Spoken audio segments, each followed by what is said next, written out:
Welcome to Berti Parvavam Tyohar channel.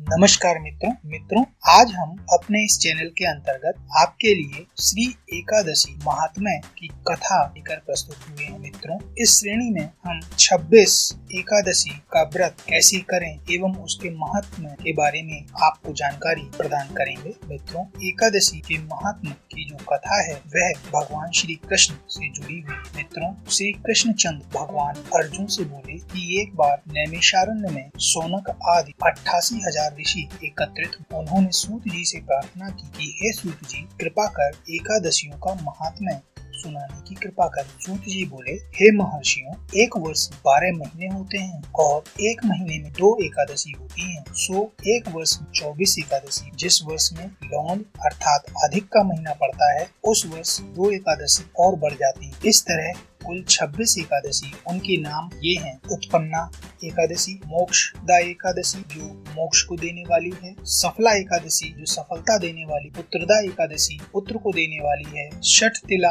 Ekadashi, Jaya Ekadashi, Vijaya Ekadashi, आमल की एकादशी, पाप मोचनी एकादशी पापों को नष्ट करने वाली है, कामदा एकादशी, बरूथनी, मोहिनी, अपरा, निर्जला, योगिनी, देवशैनी एकादशी, कामिका एकादशी, पुत्रदा, अजा, परिवर्तनी एकादशी, इंद्रा एकादशी, पाशाम कुशा एकादशी, रमा एकादशी, देवोत्थानी एकादशी। अधिक की दोनों एकादशियों के नाम पद्मनी और परमा है। ये सब एकादशी यथा नाम तथा फल देने वाली हैं। श्री सूत जी बोले, हे मुनियों, विधि सहित इस एकादशी महात्म्य को भगवान श्री कृष्ण ने कहा था। भक्तजन ही इसको प्रेम पूर्वक सुनते हैं और इस लोक में अनेकों सुखों को भोग कर अंत में विष्णु पद को प्राप्त करते हैं। श्री सूत जी ने कहा, हे प्रभु, इस एकादशी व्रत का महत्व क्या है? इस व्रत को करने से क्या पता है और उसकी विधि क्या है? सो आप मुझसे कहिए। ऐसा सुनकर श्री भगवान ने कहा, हे अर्जुन, सबसे पहले हेमंत ऋतु के मार्गशीर्ष महीने कृष्ण पक्ष की एकादशी का व्रत करना चाहिए। दशमी की शाम को दातुल करनी चाहिए और रात को भोजन नहीं करना चाहिए। एकादशी को सुबह संकल्प नियम के अनुसार कार्य करना चाहिए। दोपहर को संकल्प पूर्वक स्नान करना चाहिए। स्नान करने से पहले शरीर पर मिट्टी का लेप लगाना चाहिए। चंदन लगाने का मंत्र इस प्रकार है: अश्व क्रांते, रथ क्रांते, विष्णु क्रांते, वसुंधरे, उव्रतापि वराहेणा कृष्णो नसतावाहु मृतिके हर में पाप यन्मया पूर्व संचितम त्वया तेन पापेन गच्छामि परमागतम। स्नान के बाद धूप दीप नैवेद्य से भगवान का पूजन करना चाहिए। रात को दीप दान करना चाहिए। ये सकर्म भक्ति पूर्वक करने चाहिए। उस रात को नींद और स्त्री प्रसंग को त्याग देना चाहिए। एकादशी को दिन तथा रात्रि में भजन सत्संग आदि शुभ कर्म करने चाहिए। उस दिन श्रद्धा पूर्वक ब्राह्मणों को दक्षिणा देनी चाहिए। धार्मिक जनों को शुक्ल और कृष्ण पक्ष की दोनों एकादशियों को एक सा समझना चाहिए। उसमें भेद मानना उचित नहीं है। पहले बताई हुई विधि के अनुसार जो मनुष्य एकादशी का व्रत करते हैं उनको शंखोद्धार तीर्थ एवं दर्शन करने से जो पुण्यता है वह एकादशी व्रत के पुण्य के 16वें भाग के बराबर भी नहीं है।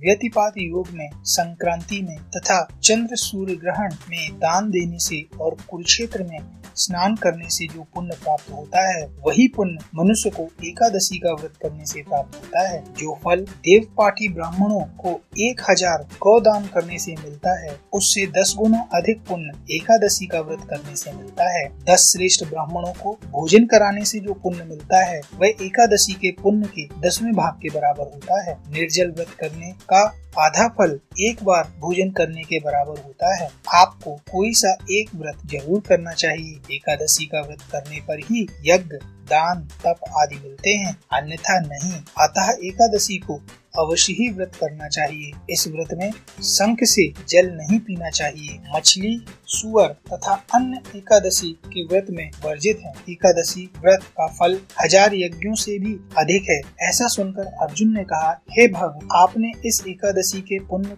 को अनेक तीर्थों के पुण्य से श्रेष्ठ तथा पवित्र क्यों बतलाया है? सब आप विस्तार कहिए। भगवान बोले, हे अर्जुन, सतयुग में एक महाभयंकर दैत्य हुआ था, उसका नाम मुर था। उस दैत्य ने इंद्र आदि देवताओं पर विजय प्राप्त कर उन्हें उनके स्थान से गिरा दिया। तब देवेंद्र ने महादेव जी से प्रार्थना की, हे शिव शंकर, हम सब देवता मुर दैत्य के अत्याचारों से दुखित हो मृत्युलोक में अपना जीवन व्यतीत कर रहे हैं। अन्य देवताओं की हालत का तो मैं वर्णन ही नहीं कर सकता।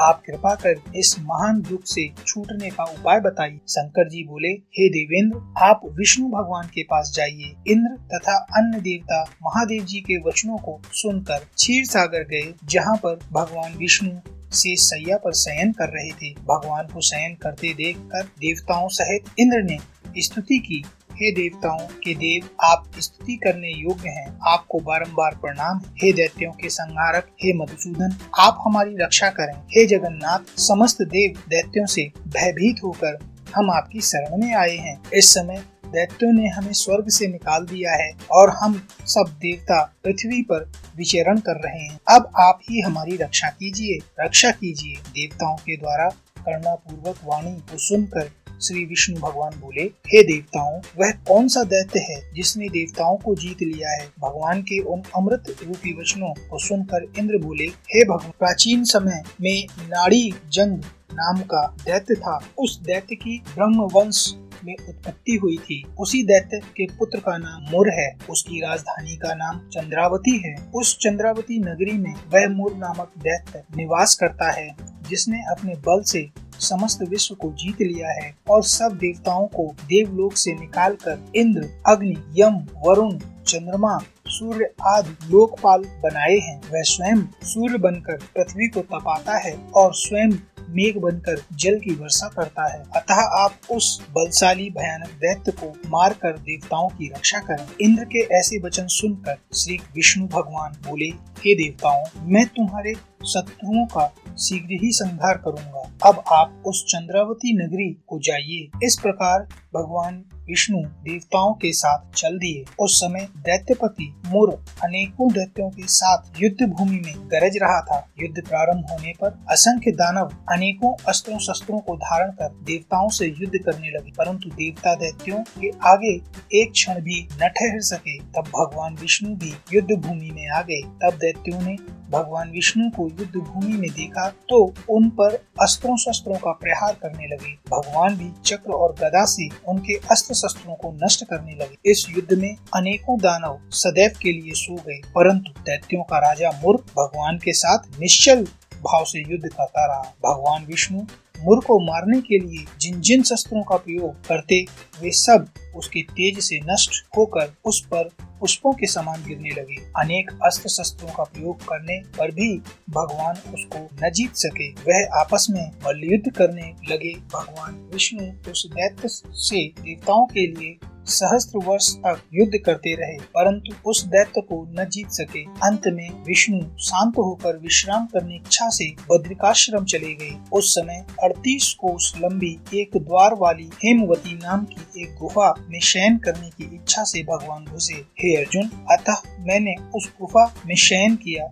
वह दैत्य भी मेरे पीछे पीछे चला आया। मुझको शयन करता देखकर मारने तैयार हो गया। वह दैत्य सोचने लगा कि यह मैं आज अपने चिर शत्रु को मारकर सदैव के लिए निष्कंटक हो जाऊंगा। उसी समय मेरी देह से एक अत्यंत सुंदर कन्या दिव्य वस्त्र धारण करके उत्पन्न हुई और दैत्य के सामने आकर युद्ध करने लगी। तब वह दैत्य आश्चर्य के साथ सोचने लगा कि यह ऐसी बलवान कन्या कहाँ से उत्पन्न हुई। वह दैत्य उस कन्या से लगातार युद्ध करता रहा। कुछ समय बीतने पर उस कन्या ने क्रोध में आकर उस दैत्य के अस्त्रों शस्त्रों के टुकड़े टुकड़े कर दिए। उस कन्या ने उसका रथ तोड़ डाला। तब तो वह दैत्य महान क्रोध करके उससे मल्लयुद्ध करने लगा। उस कन्या ने उसको धक्का मारकर मूर्छित कर दिया। उठने पर उसका सिर काट लिया। वह दैत्य सिर कटते ही पृथ्वी पर गिर गया और मृत्यु को प्राप्त हुआ। अन्य समस्त दानव भी ऐसा देखकर पाताल लोक को चले गए। जब भगवान विष्णु की निद्रा टूटी तो उस दैत्य को मरा देखकर अत्यंत आश्चर्य करने लगे और विचारने लगे कि इस दैत्य को किसने मारा है। तब वह कन्या भगवान से हाथ जोड़कर बोली, हे भगवान, यह दैत्य आपको मारने को तैयार था, तब मैंने आपके शरीर से उत्पन्न होकर इसका वध किया है। इस पर भगवान बोले कि हे कन्या, तूने इसको मारा है, अतः मैं तेरे ऊपर अत्यंत प्रसन्न हूँ। तूने तीनों लोकों के देवताओं को सुखी किया है, इसलिए तू अपनी इच्छा अनुसार वरदान मांग। कन्या बोली, हे भगवान, मुझे यह वरदान दीजिए कि जो मेरा व्रत करे उसके समस्त पाप नष्ट हो जाएं और अंत में स्वर्ग लोक को जाए और मेरे व्रत का आधा फल रात्रि को मिले और उसका आधा फल एक समय भोजन करने वाले को मिले। जो मनुष्य भक्ति पूर्वक मेरे व्रत को करें वे निश्चय ही विष्णु लोक को प्राप्त हों। कृपा करके ऐसा ही वरदान दीजिए। जो मनुष्य मेरे दिन तथा रात्रि को एक बार भोजन करें वे धन धान से भरपूर रहें। इस पर भगवान विष्णु उस कन्या से बोले, हे कल्याणी, ऐसा ही होगा। मेरे और तेरे भक्त एक ही होंगे और अंत में प्रसिद्धि को प्राप्त होकर मेरे लोक को प्राप्त करेंगे। हे कन्या, तू एकादशी को पैदा हुई है, इसलिए तेरा नाम भी एकादशी होगा। जो मनुष्य तेरे दिन व्रत करेंगे उनके समस्त पाप जड़ से नष्ट हो जाएंगे और अंत में मुक्ति को प्राप्त करें। तू मेरे लिए अब तीज, आठे, नौमी और 14 से भी अधिक प्रिय है। तेरा व्रत का फल सब तीर्थों के फल से भी महान होगा। यह मेरा कथन सत्य है। ऐसा कहकर भगवान उसी स्थान पर अंतर्ध्यान हो गए। एकादशी भी भगवान के उत्तम वचनों को सुनकर अत्यंत प्रसन्न हुई। भगवान बोले, हे अर्जुन, सब तीर्थों दोनों व्रतों के फल से एकादशी व्रत का फल सर्वश्रेष्ठ है। मैं एकादशी व्रत करने वाले मनुष्यों के शत्रुओं को नष्ट कर देता हूँ और उन्हें मोक्ष देता हूँ। उन मनुष्यों के विघ्नों को मैं स्वयं ही नष्ट कर देता हूँ। हे अर्जुन, यह मैंने तुमसे एकादशी की उत्पत्ति के बारे में बतलाया है। एकादशी व्रत समस्त पापों को नष्ट करने वाला और सिद्धि को देने वाला है। उत्तम मनुष्यों को दोनों पक्षों की एकादशियों को समान समझना चाहिए। उनमें भेदभाव मानना उचित नहीं है। जो मनुष्य एकादशी महात्म्य को श्रवण व पठन करते हैं उनको अश्वमेघ यज्ञ फल मिलता है। मित्रों, हमारे इस चैनल पर आपको दी गई जानकारी यदि लाभदायी प्रतीत हुई हो और आपका ज्ञान वर्धन हुआ हो तो हमारे इस चैनल को लाइक करें, सब्सक्राइब करें तथा शेयर करें। धन्यवाद।